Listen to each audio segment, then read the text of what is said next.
Redcast, los mejores podcasts del mundo digital.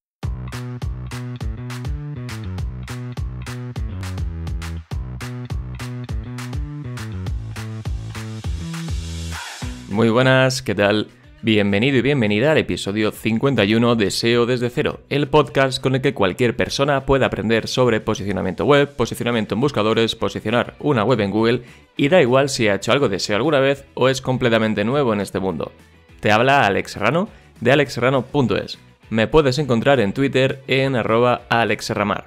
Soy consultor SEO y profesor de SEO en Aula CM y Núcleo Digital School. También recordarte e invitarte a que te suscribas a mi newsletter de SEO en la que todos los miércoles envío un video tip de SEO en 5 minutos o menos. De ahí su nombre 300 segundos, porque 5 minutos son 300 segundos. Suscríbete ya, si no lo has hecho, en alexserrano.es/300 segundos. Y en este episodio, además de contar con Web Empresa una vez más, hay algo especial, y es que hasta el 30 de septiembre puedes contratar los hosting WordPress con un 50% de descuento el primer año. Por ejemplo, el plan M puedes tenerlo por 39,50 y te incluye alojamiento de hasta 2 webs y un dominio gratis. O el plan L por 74,5 con hasta 5 webs, un dominio gratis y 10 GB de espacio SSD. Además de las ventajas de siempre, certificado SSL gratis, soporte 24 horas, el Cyber Protector. Vamos, un montón de ventajas por muy poco dinero. ¿Y qué tienes que hacer para conseguir este descuentaco? Pues lo primero, darte prisa porque es hasta el 30 de septiembre y lo siguiente es entrar al enlace que te voy a dejar en las notas del episodio o bien utilizando el código VIP50 cuando vayas a pagar. Ahora sí, vamos ya con el episodio de hoy. El episodio de esta semana se puede considerar una continuación del anterior. Que es recomendable que lo hayas escuchado, aunque no es obligatorio para poder seguirlo bien. La semana pasada hablé de analizar un perfil de enlaces y mencioné los enlaces tóxicos, tema en el que me voy a parar, en el que me voy a centrar hoy. Porque parece un tema que tiene poco que contar, pero que realmente, hay bastantes cosas a aclarar y sobre todo creo que te deben quedar ciertas cosas claras para que en tus proyectos, si estás haciendo SEO, tengas los conocimientos para no liarla con los enlaces y saber actuar cuando toca. Tengo que empezar, por supuesto, diciendo qué es un enlace tóxico, qué se considera un enlace tóxico. Creo que no hay una vertiente solo dentro de esta posible definición.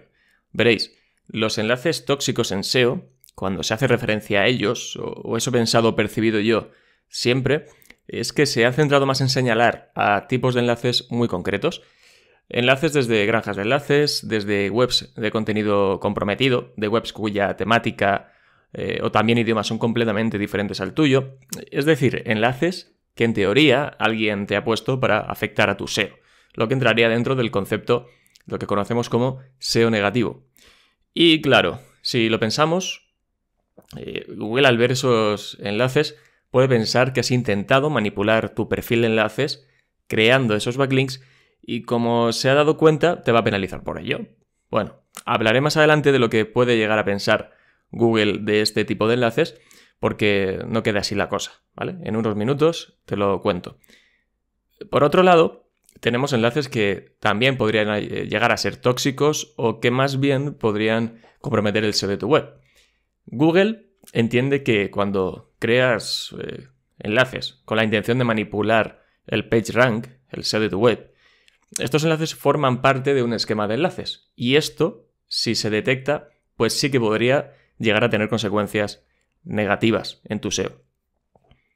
Ahora, ¿qué enlaces pueden ser considerados como manipulados o artificiales y que Google considere que tienes ese esquema de enlaces del que hablan en sus directrices? Pues bien, esto ya lo he comentado en más de una ocasión en algún episodio, sobre todo en el anterior.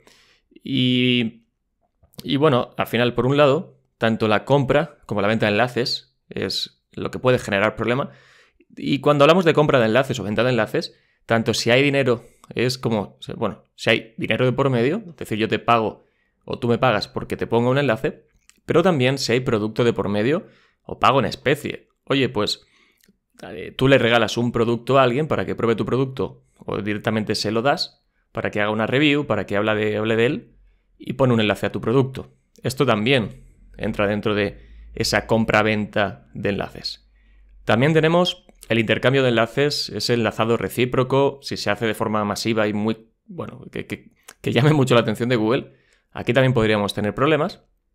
También tenemos la comercialización de artículos a gran escala o incluso hacer guest posting, guest blogging, de forma masiva. Y esto no es que no se pueda hacer, esto creo que ya lo he comentado en alguna ocasión, sino que siempre y cuando se haga abusando de ancortés poco naturales, de keyword exacta, con palabras clave, que se abuse de todo esto es cuando puede generar problemas. Google lleva ya años diciendo que el guest posting, que el guest blogging, que no es muy recomendable hacerlo porque, pues los enlaces Google sabe que son de guest posting, que no lo va a tener muy en cuenta, pero si se hace bien, al menos por ahora, y por lo que hemos podido experimentar los que trabajamos en esto, sí que ayuda y bien hecho sí que tiene un buen impacto en el SEO. También Google habla de la creación de enlaces automáticos y otras cosas como anuncios de texto que puedan manipular el PageRank, anuncios editoriales en los que se paga por incluir un enlace, el uso de ancortés con keyword exacta tanto en artículos como en notas de prensa, enlaces en directorios de poca calidad, enlaces en pies de página o en comentarios de foros, es decir, en firmas donde se pone pues un enlace en los que descaradamente se sobreoptimiza el ancortés. Por ejemplo, si firmas en un comentario de un foro con tu nombre y en ese enlace de esa firma, pues usas un ancortés, por ejemplo, como Asesoría Fiscal Madrid, ¿vale? Ese digamos que es el ancortés de la firma de ese comentario en un foro o en un comentario de un blog también, que esto se ve bastante y se sigue viendo. Yo recibo muchos blogs ese intento de comentarios con esos ancortés exactos. Si el comentario lo amerita, pues lo puedo aceptar, pero como puedo editar el comentario, quito ese enlace para no tener tampoco ese enlace saliente de esa forma. Pero esto, se sigue haciendo y allá cada uno con hacerlo. Y mirad, en realidad, todos estos casos, que son los que he dicho que Google enumera en sus directrices de calidad, responde a una sola cosa: una mala estrategia de link building, más allá de que te hayan podido caer enlaces en granjas, en sitios y tal, y lo puedas considerar SEO negativo. Todo responde a eso, a una mala estrategia de link building. Eso es lo que te puede llevar a que tu perfil de enlaces pueda ser considerado, o que digas que puedas tener enlaces tóxicos o ese esquema de enlaces del que habla Google, ¿vale? Que es lo que realmente te puede hacer daño. Entonces, ¿qué? No hacemos link building, no hacemos ninguna estrategia de link building, esperamos a que los enlaces nos caigan del cielo de una forma mágica. Eso sería lo ideal, pero como no es fácil y tenemos que crecer, pues tenemos que hacer link building. Porque los enlaces siguen siendo importantes en SEO, eso está claro, pero hay que hacerlo con cuidado, como siempre digo, y como expliqué en el episodio sobre comprar enlaces sin poner en riesgo tu SEO, que si no lo has escuchado te recomiendo que lo hagas y te lo dejaré en las notas del episodio para que lo tengas cerquita.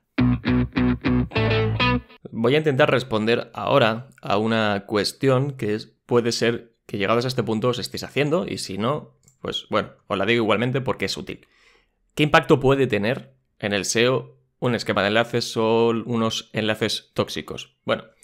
Vamos a ver, porque Google lleva luchando contra el spam en enlaces desde hace muchos años. Concretamente en 2012 lanzaron el algoritmo de Penguin y desde entonces, pues digamos que no han dejado de mejorar el algoritmo para detectar ese tipo de enlaces y actuar en consecuencia. Es decir, tanto con penalizaciones algorítmicas como manuales. Y también pues haciendo que esos enlaces, la idea es que no tuvieran ningún tipo de efecto en el SEO. Y sin ir más lejos, este verano tuvimos el llamado Link Spam Update, hace muy poquito, y esto no deja de ser otro esfuerzo de Google por mejorar en esta parte, y donde aprovecharon para invitarnos a etiquetar como ellos quieren pues los enlaces salientes. Que si los enlaces de afiliado estén etiquetados con rel sponsor, que si los enlaces patrocinados o de autor invitado también lo estén, y ya no hablan ni de enlaces no follow, sino de sponsor. Pero volviendo al tema de qué impacto puede tener los enlaces que entendemos como tóxicos, por un lado tengo que hablar de esos enlaces que antes he comentado, que son los que comúnmente se conocen como tóxicos. El impacto que pueden tener es muy relativo. Siempre hay miedo de que te puedan afectar, pero quizás hay más miedo del que debería. Y no es porque yo quiera quitar hierro al asunto o hacer que la gente no tenga miedo o que no lleve cuidado. El propio John Mueller en 2019 dijo que Google es capaz de ignorar los enlaces no naturales y que conoce perfectamente los sitios que son potencialmente tóxicos. Vamos, que Google no es tonto y pensará, ¿para qué ibas a ponerte tú esos enlaces que huelen mal a kilómetros? Pues directamente los ignora, o al menos eso dicen. ¿Que lo hará con todos los sitios que puedan considerarse tóxicos? Pues seguramente no. Por eso siempre tenemos que estar pendientes, analizar el perfil de enlaces, como comenté en el episodio anterior, y hacer en consecuencia lo que voy a contar en este episodio. Mirad, esto no quita que estemos siempre pendientes y que desconfiemos de ciertos enlaces. Y que llegado el momento, como digo, actuemos. Es decir, que pasemos a la acción desautorizando esos enlaces que nos huelen mal, pero de esa parte de desautorización, voy a hablar en unos minutos. Aparte de estos enlaces tóxicos, que son los que comúnmente conocemos, están lo que Google dice que son los esquemas de enlaces, que ya he mencionado, y son los que hablan en sus directrices. Estos esquemas de enlaces puede que también sean ignorados y por lo tanto, puede que Google no los tenga en cuenta, ni para bien ni para mal, y por lo tanto tu SEO no lo va a notar, ni para bien ni para mal. Pero claro, si lo piensas, pues habrás invertido o bien dinero o bien tiempo y no te habrá servido de nada. Y por otra parte, puede que ese perfil de enlaces chungo sí que te lleve a una acción manual, ¿vale? O una penalización manual de esas que aparecen en Search Console, te avisan, te da un microinfarto en ese momento, pero bueno, puedes solucionarlo porque además tienes la opción de enviar una solicitud de reconsideración cuando tú consideras que ese problema del que te están avisando, por el cual te han realizado una acción, te han puesto una acción manual, pues que lo retiren, ¿vale? Te lo solucionas, envías la solicitud de reconsideración y si Google considera que esto ya está solucionado, retiran la penalización. Y este tipo de penalizaciones tampoco es que suelen ser muy comunes porque al final necesita una revisión humana y esto suele venir muchas veces de o bien una denuncia de alguien a través del informe de spam o que haya saltado algún tipo de alarma en Google. En definitiva, nadie quiere una acción manual, gracias, pero hay que llevar cuidado, no son fáciles de que te las apliquen y por eso mismo hay que estar muy pendiente de cómo es un perfil de enlaces. Otra forma de sufrir las consecuencias es con un ajuste algorítmico, es decir, que ciertas actualizaciones actúen sobre los enlaces y justo si tu perfil de enlaces pues, no es el mejor y está alterado artificialmente, puede que lo que te habían dado hasta ese momento pues deje de ser efectivo y la visibilidad que habías ganado pues la pierdas, porque Google en ese momento deja de tener en cuenta esos enlaces que considera que no son naturales y te puede penalizar por considerar que has hecho trampas a la hora de crear tu perfil de enlaces. En resumen, salvo en los casos en los que Google ignore los enlaces, la consecuencia es pues una pérdida de visibilidad orgánica, por lo tanto, pérdida de posición en keywords y por lo tanto, pérdida de tráfico orgánico. Ahora que ya nos hemos hecho una idea de qué impacto pueden tener en el SEO, vamos a pensar en cómo podemos identificar estos enlaces. En el episodio de la semana pasada ya comenté cómo identificar los enlaces que podíamos considerar comúnmente como tóxicos. Y el resto de enlaces que pueden hacer daño, los que coinciden con esos esquemas de enlaces que comenta Google, no es más que lo que yo ya he comentado hace unos minutos. Pues enlaces comprados en los que no se ha llevado cuidado en la forma en la que se ha creado ese enlace, desde la elección del anchor text, la página de destino, en qué web pones el enlace, pues el abuso de enlaces de autor invitado en otros blogs, pues sobre todo aquí en este caso, abusando de anchor text exactos. También comentarios en blogs forzados, enlazado recíproco de forma masiva y también errores que se ven mucho, que se han visto en la compra de enlaces, es comprar enlaces compartidos, ¿no? Que diferente en un mismo contenido, en una misma página, haya enlaces salientes hacia empresas diferentes, con anchor text exacto, que huele a la legua. Y parece que no, pero esto se sigue haciendo y obviamente pues puede tener sus consecuencias. En general no sabemos cómo Google evolucionará y mejorará en los próximos años, pero hay muchas formas de hacer link building con cabeza, que parezca lo más natural posible y que no te cree problemas como los que ya he comentado. Ahora, Alex, si encuentro enlaces tóxicos o tengo un perfil de enlaces que corre el cierto riesgo de ser penalizable, por ejemplo, ¿qué hago con ellos? Bueno, la respuesta corta siempre sería utilizar la herramienta de desautorización de enlaces o también llamada Disavow Tool, pero con matices. Y antes de seguir, y para los que no suene esto de la herramienta de esta de Google, esta herramienta se encuentra dentro de Search Console, aunque está un poco escondida, y está pensada para mandar a Google un listado de dominios o URLs que apuntan a nuestra web, pero de los cuales no queremos recibir nada, ni bueno ni malo. Digamos que no queremos tener relación con ellos y le decimos a Google que corte cualquier vínculo de esas webs con la nuestra. Ahora, esta herramienta, ¿cuándo la debemos utilizar? Pues para empezar, diría que es una herramienta que, lleva bastante tiempo en entredicho, y no solo entre los que nos dedicamos a esto, sino también por parte de Google. Es llamativo precisamente que Gary Illyes, que es una de las voces más conocidas de Google, sobre todo en Twitter junto con Youtube, dijo que por él quitaba la herramienta, porque en muchos casos hacía más mal que bien. También Google, suele aclarar ciertos aspectos del uso de la herramienta de desautorización de enlaces, y claro, es que tras ver cómo se ha utilizado, pues han tenido que aclarar que no fue concebida para evitar el SEO negativo. Y también que ellos hacen, y esto sí que es cierto, ¿no?, que hacen un esfuerzo porque lo que ocurra en sitios de terceros no afecte negativamente a nuestras webs. Es lo que decía antes. Google no es tonto, sabe que tú mismo no te vas a poner esos enlaces en webs comprometidas.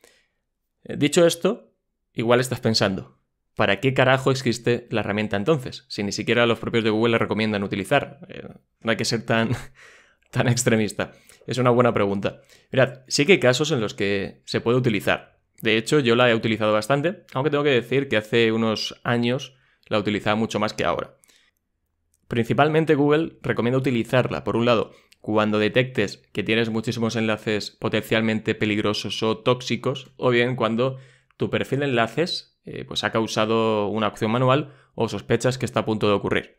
Esto último, salvo que tengas una bola de cristal, pues no será tan sencillo, pero algo puedes intuir. La desautorización de enlaces hay que utilizarla con mucho cuidado. No lo hagas a la ligera, porque lo que puede pasar es que desautorices enlaces que no son tóxicos realmente, aunque tú pienses que sí, y tu visibilidad, digamos que se puede llegar a fastidiar en lugar de mejorar, que era el objetivo principal. Hazlo realmente cuando tengas la certeza de que los enlaces pueden ser tóxicos y, sobre todo, monitoriza después de hacerlo. Puedes ponerte avisos de cualquier tipo, desde un post-it con la fecha en la que lo hiciste o crearte una anotación en Google Analytics para estar pendiente de cómo se comporta el tráfico orgánico y la visibilidad, en general, desde el momento en el que envías el archivo de desautorización de enlaces. Piensa también que no es inmediato el efecto de la herramienta, ¿vale? Y puedes analizar tanto el tráfico orgánico en Google Analytics a partir de esa fecha como tu visibilidad, tu posicionamiento en keywords en cualquier herramienta de SEO, o tirar también de Google Search Console y ver impresiones, ver posición media de keywords que te interesan, ver clics, ¿vale? Para ver si ha ocurrido algo, tanto bueno como malo, con ese archivo de desautorización de enlaces. Y por cierto, que no lo he dicho, la herramienta Disavow te pide que subas un archivo TXT con los dominios o URLs que quieres desautorizar. Y este archivo lo puedes ir actualizando con el tiempo, pues si encuentras nuevos dominios o URLs que consideras tóxicos. Te voy a dejar un vídeo en las notas del episodio por si nunca has hecho esto, en donde te explico cómo hacerlo. Y si no también lo tenéis de todos modos en mi canal de YouTube. Y por ir acabando, comentar que en la mayoría de casos, al menos en mi experiencia, hacer un disavow de enlaces no ha hecho que notara ni mejoras ni pérdida en la visibilidad en los proyectos en los que lo he hecho. La verdad que muy pocas veces he podido sacar conclusiones claras de esta acción. Salvo una vez que en mi propia web hace unos años hice un disavow con bastantes enlaces y provocó que perdiera bastante visibilidad, en torno a un 50%. Fue una hostia bastante gorda. Y cuando me di cuenta más tarde que pronto de por qué podía ser esa caída, retiré esos enlaces del archivo de desautorización y la web pues volvió a subir. Ha sido la vez en la que más claro he visto un efecto, lo malo, que era un efecto negativo. Lo bueno que fue en mi web y no en una web ajena. Así que llevad mucho cuidado con esto, monitorizad y tened muy claro que tengáis la seguridad de que esos enlaces que estáis desautorizando realmente os pueden estar afectando. Y hasta aquí este monográfico sobre los enlaces tóxicos, sobre el disavow, sobre el spam. Y espero que os haya sido útil, espero que hayáis tomado notas, que sigáis analizando vuestro perfil de enlaces y que sobre todo hagáis el link building bien, con cabeza y de una forma, bueno, pues con sentido común. Espero que os haya gustado el episodio. Si os ha gustado, ya sabéis, como siempre, pediros que lo compartáis en redes sociales, que dejéis un like en iVoox, que dejéis una reseña en Apple Podcast y que, bueno, que me sigáis escuchando, os suscribáis. Nos escuchamos en el siguiente episodio, la semana que viene. Muchas gracias por estar al otro lado. Un abrazo muy fuerte.